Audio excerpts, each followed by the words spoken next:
신명기 32장 16절서부터 20절까지 말씀 우리 한 절씩 돌아가면서 봅니다.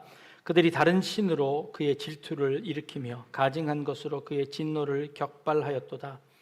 그들은 하나님께 제사하지 아니하고 귀신들에게 하였으니 곧 그들이 알지 못하던 신들, 근래에 들어온 새로운 신들, 너희의 조상들이 두려워하지 아니하던 것들이로다. 너를 낳은 반석을 내가 상관하지 아니하고 너를 내신 하나님을 내가 잊었도다. 그러므로 여호와께서 보시고 미워하셨으니 그 자녀가 그를 경노하게 한 까닭이로다. 그가 말씀하시기를 내가 내 얼굴을 그들에게서 숨겨 그들의 종말이 어떠함을 보리니 그들은 심히 패역한 세대요 진실이 없는 자녀이미로다. 아멘. 20절까지 말씀 보았습니다. 우리 속담에 남의 떡이 커 보인다라는 그런 속담이 있습니다. 여러 군데 적용이 가능한데요. 여러분들 운전하시다 보면 꼭 내가 가는 길만 늘 내가 가는 차선만 막히는 것 같아요. 옆에 있는 차선들은 이렇게 빨리 가는 것 같아. 그래서 어렵게 옆 차선으로 이렇게 탁 들어가는 순간 원래 있던 차선의 차들이 더 빨리 가는 그런 믿지 못할 그런 상황들 여러분들 많이 겪어보시죠? 참 화가 납니다.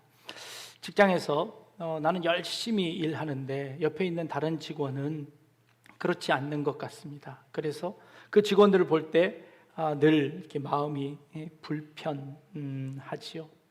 학생들의 경우는요, 공부할 때 나는 열심히 공부했는데 저 친구는 늘 게임하고 오락하고 놀다가 시험을 봤는데도 불구하고 시험 점수는 그 친구가 더 잘 받는 것 같습니다. 그럴 때 마음이 참 불편해집니다. 내가 가진 것보다 남이 가진 것이 훨씬 더 좋아 보이고 또 그것이 더 커 보이는 것이지요. 그래서 이런 질투의 마음들이 있습니다. 제가 최근에 우연치 않게 가요를 하나 들었는데 장기하라는 가수가 새로운 곡을 출판했더라고요. 제목이 난 부럽지 않아 라는 노래인데요. 참 노래 같지도 않은 노래인데 이게 가사가 귀에 계속 들어오더라고요. 그래서 여러분들 좀 소개하는데요. 네가 가진 것이 많겠니? 내가 가진 것이 많겠니? 잘 모르지만 우리 한번 머리를 한번 맞대보고 생각해보자. 이 노래 가사입니다. 너한테는 10만 원이 있고 나한테 100만 원이 있으면 너는 참 마음이 내가 참 부럽겠지. 그런데 세상에는 1000만 원 가진 사람도 있단다. 그 사람 보면 또 내가 부럽지 않겠니? 라고 이야기하는 겁니다. 그러면서 그런데 세상 사람들은 그렇게 부러워하는데 난 부럽지 않아 라는 게 이 노래의 가사입니다. 심리학자들이 이렇게 이야기합니다. 그런 현상을 자기중심적 편향이라고 표현합니다. 사람들은 자기가 한 일은 모두 다 기억하는데 남들이 한 일은 띄엄띄엄 봅니다. 띄엄띄엄 기억합니다. 그래서 나는 온전히 일을 했고 그럼에도 불구하고 받은 것은 적다라고 생각을 하고요. 그리고 남들은 내가 보니 띄엄띄엄 공부한 것 같고 또 설렁설렁 일한 것 같은데 그가 받는 보수가 혹은 그가 받는 결과가 훨씬 더 좋을 때 그를 부러워하게 된다는 것이지요. 이것을 자기중심적 편향이라고 합니다. 세상을 자기의 관점으로만 보기 때문에 그런 현상들이 일어나게 된다는 겁니다. 그래서 우리 한번 입장 바꿔 생각해보자라는 역지사지의 방법으로 서로의 입장을 바꾸어 놓고 생각하면 조금은 이해가 되지 않을까 하는 생각을 합니다. 아들 둘이 있는데 아버지가 케이크를 하나 사가지고 오셨습니다. 그리고 아이에게 나눠 먹으라고 줍니다. 그러면 이 케이크를 정확하게 반을 갈라서 나누어 먹어야 하는데 보통은 어떻게 하나요? 형이 조금 더 크게 잘라서 큰 놈을 가져가지요. 그러면 동생이 이게 불공평하다고 막 떼를 쓰는 겁니다. 그러면 어떻게 하면 될까요? 공정하게 자르라고 하면 됩니다. 그런데 아무리 공정하게 잘라도 동생이 보기에는 남의 떡이 더 커 보이는 법이지요. 이럴 때 좋은 방법이 있습니다. 아버지가 이렇게 하면 됩니다. 형이 2등분으로 가르고 동생이 먼저 선택하게 하는 겁니다. 그러면 형은 최대한 공평하게 반을 나눌 겁니다. 왜냐하면 동생이 먼저 고를 테니까, 동생이 큰 놈을 골라갈 테니까 최대한 똑같이 나누려고 노력할 겁니다. 동생도 불만이 없어지는 것이죠.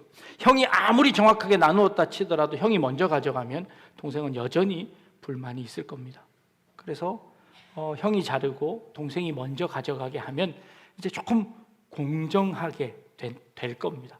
동생의 불만이 적어질 수 있다는 것이죠.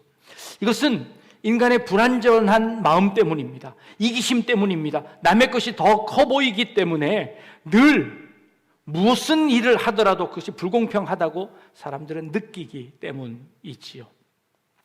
신앙은 어떨까요? 이스라엘 민족들은 늘 하나님을 배반하고 다른 신을 섬깁니다. 그들이 하나님을 배반하고 다른 신을 섬긴 이유가 뭘까요? 하나님보다 다른 신이 훨씬 더 좋아 보였습니다.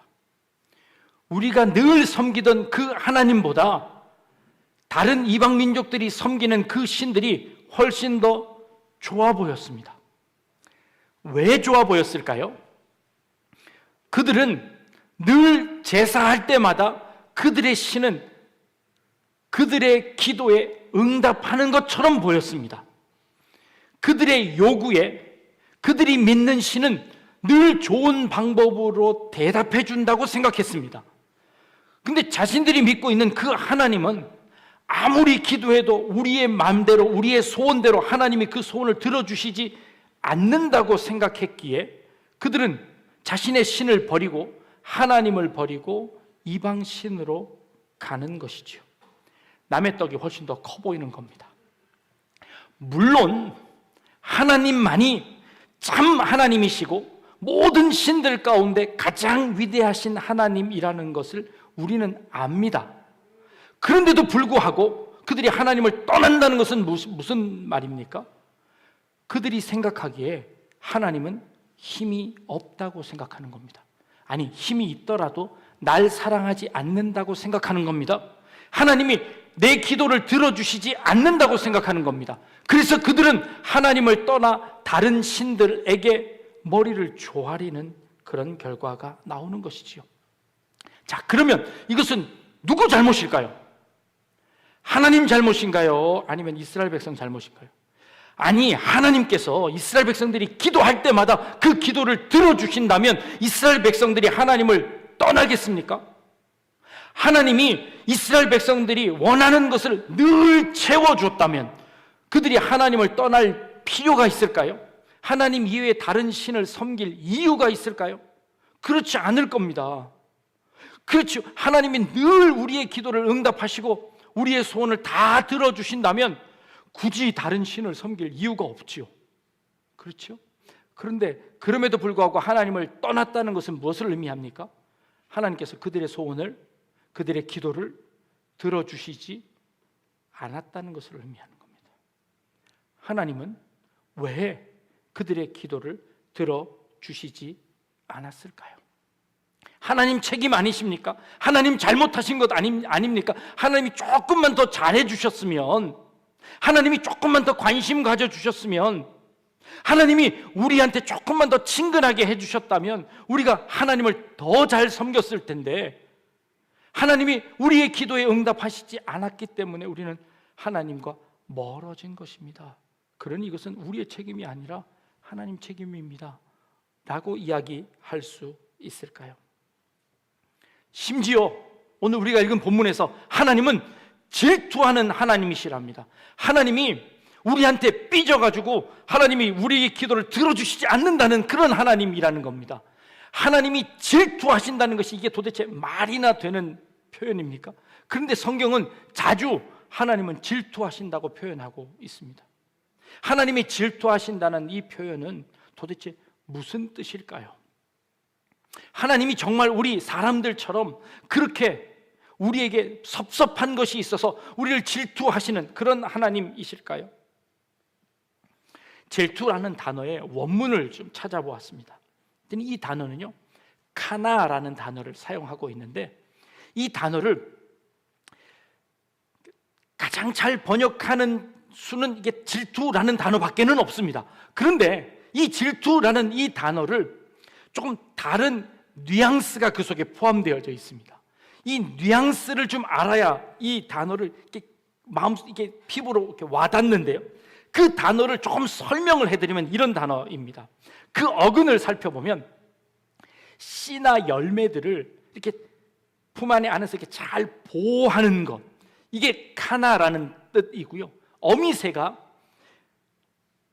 이 나뭇가지들을 주워와서 이 새끼들을 보호할 수 있는 둥지를 틀어서 그 둥지 안에 이 새끼 새들을 이렇게 보호하는 것, 이런 느낌이 들어가 있는 단어가 카나라는 단어인데, 그래도 느낌이 잘 안 옵니다. 이 단어가 성경에서 제일 먼저 쓰여진 단어를 한번 살펴보면, 그 어근이 쓰여진 단어를 살펴보면 창세기 4장으로 올라가는데요, 창세기 4장에 이런 말씀이 있습니다. 아담이 그 아내 하와와 동침하매 하와가 잉태하여 가인을 낳고 이르되 내가 여호와로 말미암아 등남하였다라는 본문이 있는데, 여기서 카나가 어디에서 쓰였냐면 등남하였다라는 이 등남이라는 단어가, 이 질투하다라는 카나라는 단어가 이곳에서 성경에 처음 쓰여졌습니다. 이게 도대체 무슨, 이게 질투하는 것과 아들을 낳은 것이 무슨 상관이 있길래 이 단어가 여기에 쓰여졌을까요? 여러분들 다 이제 출산의 경험이 있으신 분들은 아이를 낳을 때 부모가 10달 동안 얼마나 고생을 합니까? 그리고 마지막에 그 아이를 출산하는 그 과정에서 온몸에 땀을 흘리며 그 고통 속에서 아이를 이렇게 출산하는 겁니다. 그 출산했을 때 그 아이를 끌어안고 그 어미가 처음 하는 말, 내가 이 아이를 낳았다 라는 이 말을 하는 겁니다. 이게 질투라는 이 단어가 바로 이 아이를 낳았다는 이 단어에 처음 사용된 단어라는 것이죠. 하와는요, 인류의 모든 여인들 중에서 처음으로 자녀를 낳아본 여인입니다. 많은 여인들이 자녀를 낳았습니다. 그래서 여러분들이 자녀 낳은 이야기들을, 그때 이야기들을 영단처럼 이야기하시죠. 나는 10시간 진통했고 나는 20시간 진통했고, 이렇게 자랑들을 하시죠. 그때 이야기들을 추억하며 말씀하십니다. 제왕수절개를 하신 분들은 그때 이제 아무 말씀도 못 하시고, 네, 마치 방이 나온 사람처럼 그렇게 아무 말씀도 못 하시죠. 그 어미가 그 고통 속에서 그 생명을 잉태해내며 처음 아이를 낳고 나서 내가 이 아이를 낳았다라고 할 때 그 아이에 대한 사랑과 그 아이를 보호하려고 하는 그 모든 정성을 다해서 내가 이 아이를 낳았다라고 하는 단어가 이 질투한다, 사랑한다, 이 단어 카나라는 단어를 여기에서 사용하고 있었다는 겁니다. 하와가 그 아이를 낳고 그 아이를 등남했는데 그 아이의 이름을 가인이라고 했습니다. 그 가인의 이름 또한 역시 이 카나에서 파생되어진 얻었다라는 뜻을 가지고 있습니다. 그러니 지금 이 질투라는 이 단어는 그저 단순히 인간의 욕심에 의해서 그 아이를 내가 그 질투하고 내가 갖지 못한 것에 대한 욕망을 드러내는 것이 아니라 자신의 생명과 같은 그 아이를 출산하고 나서 그 아이에게 갖는 사랑을 의미하는 것입니다. 이것이 하나님께서 이스라엘 백성들을 향하여 내가 그들을 질투한다라고 하시는 그 표현이라는 것입니다. 그 사랑과 조리는 마음으로 그 기다림과 그 생명을 얻게 되는 그 순간에 이 카나라는 단어를 사용해서 이 아들을 얻었다라는 것에 이 단어를 사용하고 있는 것이죠.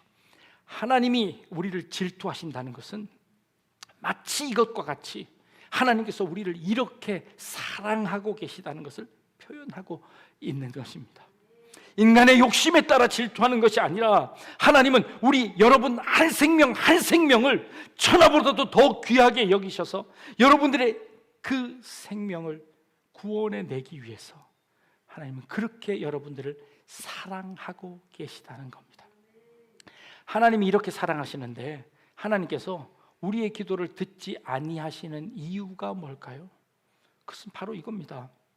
하나님은 우리를 너무 사랑하셔서 우리의 기도를 다 들어줄 수가 없는 것입니다. 왜요? 우리의 기도를 다 들어주어서는 안 되기 때문입니다. 갓난아이가 태어나서 그 갓난아이가 위험한 곳을 향하여 기어갑니다. 그러면 부모는 어떻게 해야 합니까? 그 아이를 덥석 집어다가 안전한 곳으로 옮겨야 합니다. 자꾸 가려고 하면 그 아이를 때려서라도 그 아이를 안전한 곳으로 인도해야 합니다. 먹지 못할 것을 자꾸 주워 먹으면 그것을 쳐서라도 그것을 떨어뜨려야 합니다. 그것이 부모의 사랑입니다. 그 부모의 사랑이 바로 질투입니다. 그 질투로 부모의 사랑을 나타내는 것이지요. 하나님은 능력이 없어서가 아니라 능력이 많기 때문에, 능력이 더 출중하시기 때문에 우리에게 그렇게 하시는 것입니다. 그런데 그 하나님의 그런 섭리들을 알지 못하고 우리는 하나님을 심지어 미워하기까지 한다는 것이죠. 그럼에도 불구하고 하나님은 우리를 사랑하고 계시다는 겁니다. 틸리라는 유명한 신학자가 있는데 그가 설교 중에 이런 말을 했습니다. 잠시라도 미워할 수 없는 신은 결코 하나님이 될 수 없다라는 말을 했습니다. 조금 더 쉽게 말하면요, 미워할 수 없는 하나님은 하나님이 아니다라는 표현이죠. 아니, 하나님을 미워할 수 있다고요?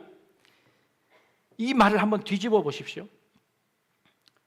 하나님을 늘 좋아한다는 것은 무엇을 의미하는 걸까요? 하나님을 늘 사랑한다는 것은 무엇을 의미할까요? 이스라엘 백성에게 하나님께서 뭐든지 다 들어주셨으면 이스라엘 백성은 하나님을 떠날 이유가 없었습니다. 이스라엘 백성들에게 하나님이 늘 좋은 하나님이기만 하셨다면 이스라엘 백성들은 다른 신을 섬길 필요가 없었습니다.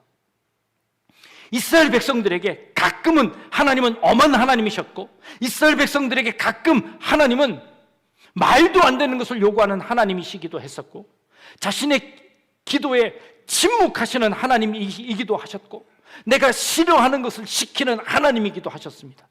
그래서 이스라엘 백성들은 그 하나님이 미워서 하나님을 떠나버렸습니다. 하나님을 미워하지 않았다면, 우리 인생을 살면서 우리가 하나님이 미운 적이 한 번도 없었다면, 어쩌면 내가 믿고 있는 그 하나님은 잘못된 하나님일 수도 있을 것이다. 그것은 내가 만들어낸 우상에 불과할 수도 있을 것이다. 이스라엘 백성들이 볼 때 우상들은요, 기도할 때마다 들어주는 것처럼 보였습니다. 하나님보다 더 말을 잘 들어주는 것처럼 보였습니다.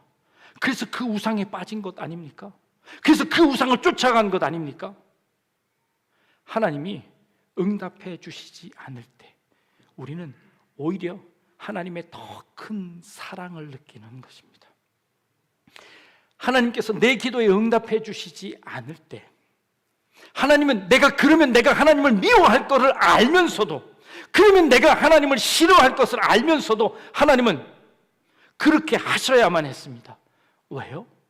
하나님 우리를 사랑하시기 때문입니다. 하나님은 그 어미처럼, 그 어머니처럼 그 갓난 아이를 품에 안고 그 아이를 질투하듯이 사랑하고 뭐 하나 다칠까봐 그 아이를 안아주는 그 마음으로 하나님은 우리를 안고 계십니다. 그래서 때로는 우리가 하기 싫은 것도 우리에게 시키십니다. 때로는 우리가 가기 싫은 그곳으로 우리를 가게 하십니다. 그것이 우리에게 필요하기 때문이죠. 그것이 우리에게 유익하기 때문입니다. 그래서 하나님은 우리에게 그런 일들을 시키시는 것이죠. 그러나 하나님은 여전히 신실하시고, 하나님은 여전히 변함없으시고, 하나님은 여전히 사랑하시고 계시다는 것입니다. 우리 입에 약은 아주 씁니다. 그런데 그 약을 먹어야만 낫습니다. 여러분들 아이를 키우시면서 펄펄펄 열이 날 때 아이는 자지러듯이 눈물을 흘리며 울고 있습니다. 그럴 때 엄마들은 어떻게 하나요? 해열제를 가져다가 아이의 입을 강제로 벌려서 그 입에다가 해열제를 넣습니다. 약을 먹게 합니다. 아이는 죽겠다고 자지러집니다. 그래도 그 아이를 살려내려고, 그 아이를 고쳐내려고 엄마는 그 아이의 입을 강제로 벌려서 거기에 약을 넣습니다. 그리고 나서 조금 있으면 그 약이 효과를 가져오면 그제서야 아이가 열이 떨어지고 울음을 그치게 됩니다. 부모는 그걸 압니다. 그래서 강제로 입을 벌리는 겁니다. 그래서 그 안에 약을 넣는데 그 약은 씁니다. 그렇지만 그 약은 우리의 몸속에 들어와 효과를 발휘합니다. 때로 우리가 살아가며 우리 가운데 고통이 있습니다. 아픔이 있습니다. 하나님 때로는 그 고통을 우리에게 하나님이 허락하셨습니다. 그리고는 그 고통으로 인해서 우리가 자라기를 원합니다. 그 시련으로 인해서, 그 아픔으로 인해서 우리가 성장하기를 바라십니다. 그래서 결국 그분이 하나님이시라는 것을 깨닫게 만드시는 겁니다. 그게 하나님이십니다. 그럴 때 하나님 앞에 우리는 하나님, 약이 너무 쓰네요 라고 이야기할 수는 있습니다. 약이 너무 아프네요 라고 이야기할 수는 있습니다. 그러나 그것이 우리에게 쓸데없다고, 그것이 우리에게 필요 없다고 이야기할 수는 없습니다. 우리가 겪고 있는 그 아픔 속에서 하나님, 너무 아프네요. 그런데 이것마저도 내게 꼭 필요하다는 것을 내가 알기에 내가 이것마저도 인내합니다. 내가 이것마저도 하나님 믿고 의지하고 나아갑니다 라고 고백하는 것이 저는 신앙이라고 생각합니다. 때로는 하나님이 미워질 만큼, 때로는 하나님이 싫어질 만큼, 하나님을 떠나고 싶을 만큼 그렇게 어렵고 힘든 때가 있습니다. 그러나 그때에도 하나님은 여전히 신실하게 우리를 지키고 계심을 우리는 압니다. 그때에도 하나님은 여전히 우리를 사랑하고 계시다는 것을, 그 사실은 변함이 없음을 오늘 이 말씀을 통해서 우리에게 말씀하고 계십니다. 그 신실하신 하나님을 믿고 나아가는 그런 우리 성도님들 다 되실 수 있기를 주님의 이름으로 축복합니다.